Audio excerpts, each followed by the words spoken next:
TV ಇಲ್ಲ, ಕುಟುಂಬದವರ ಭೇಟಿ ಇಲ್ಲದೆ ದರ್ಶನ್ ಹೈರಾಣಾಗಿದ್ದಾರೆ.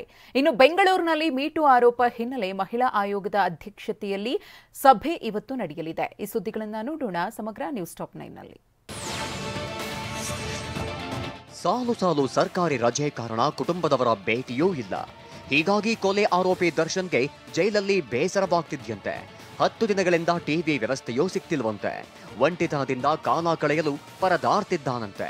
4 ದಿನಗಳ ಹಿಂದೆ ಟಿವಿ ರಿಪೇರಿಗೆ ಕಳುಹಿಸಲಾಗಿದ್ದು, ನಾಳೆ ಸೆಲ್ಗೆ ಟಿವಿ ನೀಡುವ ಸಾಧ್ಯತೆಯಿದೆ. ಕೇರಳದ ನ್ಯಾಯಮೂರ್ತಿ ಹೇಮಾ ಸಮಿತಿ ಮಾದರಿ ಸಮಿತಿ ರಚನೆಗೆ ಆಗ್ರಹ ವಿಚಾರವಾಗಿ ಇಂದು ಬೆಳಗ್ಗೆ 11 ಗಂಟೆಗೆ ಕರ್ನಾಟಕ ಚಲನಚಿತ್ರ ವಾಣಿಜ್ಯ ಮಂಡಳಿಯಲ್ಲಿ ಸಭೆ ನಡೆಸಲಾಗುತ್ತಿದೆ. ಕಲಾವಿದೆಯರ ಮೇಲಿನ ದೌರ್ಜನ್ಯವನ್ನ ಗಂಭೀರವಾಗಿ ಪರಿಗಣಿಸಲಾಗಿದ್ದು, ಮಹಿಳಾ ಆಯೋಗದ ಅಧ್ಯಕ್ಷೆ ಡಾಕ್ಟರ್ ನಾಗಲಕ್ಷ್ಮಿ ನೇತೃತ್ವದಲ್ಲಿ ಸಭೆ ಆಯೋಜಿಸಲಾಗಿದೆ. ಇನ್ನು ಸಭೆಯಲ್ಲಿ 100ಕ್ಕೂ ಹೆಚ್ಚು ಕಲಾವಿದೆಯರು ಭಾಗಿಯಾಗುವ ಸಾಧ್ಯತೆಯಿದೆ.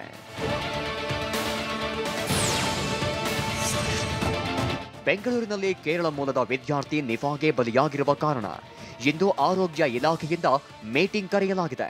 ಬೆಳಗ್ಗೆ 11 ಗಂಟೆಗೆ ಆರೋಗ್ಯ ಇಲಾಖೆ ಸಭೆ ಕರೆದಿದ್ದು, ಹಿರಿಯ ಅಧಿಕಾರಿಗಳು ಕೂಡ ಭಾಗಿಯಾಗಲಿದ್ದಾರೆ. ವಿದ್ಯಾರ್ಥಿಯ ಪ್ರಾಥಮಿಕ ಸಂಪರ್ಕಿತರ ಪತ್ತೆಗೆ ತಯಾರಿ ನಡೆದಿದ್ದು, ಕೇರಳದಿಂದಲೂ ಮಾಹಿತಿ ಪಡೆಯಲಾಗುತ್ತಿದೆ. ಕ್ಯಾಬ್ನಲ್ಲಿ ಸುತ್ತಾಡಿ ಚಾಲಕನನ್ನ ದರೋಡೆ ಮಾಡಿದ್ದ ಆರೋಪಿಯನ್ನ ದೊಡ್ಡಬಳ್ಳಾಪುರ ಗ್ರಾಮಾಂತರ ಪೊಲೀಸರು ಬಂಧಿಸಿದ್ದಾರೆ. ವಿಲ್ಸನ್ ಗಾರ್ಡನ್ನಿಂದ ಆಪ್ ಮೂಲಕ ಕ್ಯಾಬ್ ಬುಕ್ ಮಾಡಿದ್ದ ಆರೋಪಿ ಖಾನ್ ಏರ್ಪೋರ್ಟ್ ನಂದಿಬೆಟ್ಟ ಸುತ್ತಾಡಿಸಿದ್ದ. ಸಂಜೆ ಡಾಬಾಗೆ ಕರೆದುಕೊಂಡು ಹೋಗಿ ಚಾಕು ತೋರಿಸಿ ಚಾಲಕ ರವಿಕುಮಾರ್ ಬಳಿಯ ಹಣ, ಮೊಬೈಲ್ ಮತ್ತು ಕಾರು ಕಿತ್ಕೊಂಡು ಪರಾರಿಯಾಗಿದ್ದ.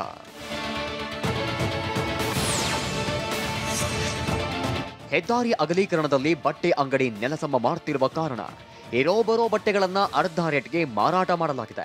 ಚಿಕ್ಕಬಳ್ಳಾಪುರ ನಗರದ ಎಂಜಿ ರಸ್ತೆಯ ಯುಬಿ ಫ್ಯಾಷನ್ ಅಂಗಡಿಯಲ್ಲಿ ಘಟನೆ ನಡೆದಿತ್ತು.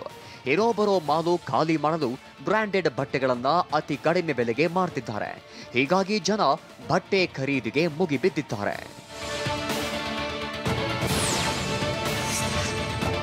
ಕೋವಿಡ್ ಹಗರಣದ ಮಧ್ಯಂತರ ವರದಿಯನ್ನ ಸರ್ಕಾರ ಗಂಭೀರವಾಗಿ ಪರಿಗಣಿಸಿದೆ ಅಂತ ಚಿಕ್ಕಬಳ್ಳಾಪುರದಲ್ಲಿ ಶಾಸಕ ಪ್ರದೀಪ್ ಈಶ್ವರ್ ಹೇಳಿದ್ದಾರೆ. ಎಲ್ಲ ಈಗಲೇ ಬಹಿರಂಗಗೊಳಿಸಿದ್ರೆ ಕ್ಲೈಮ್ಯಾಕ್ಸ್ ಇರಲ್ಲ.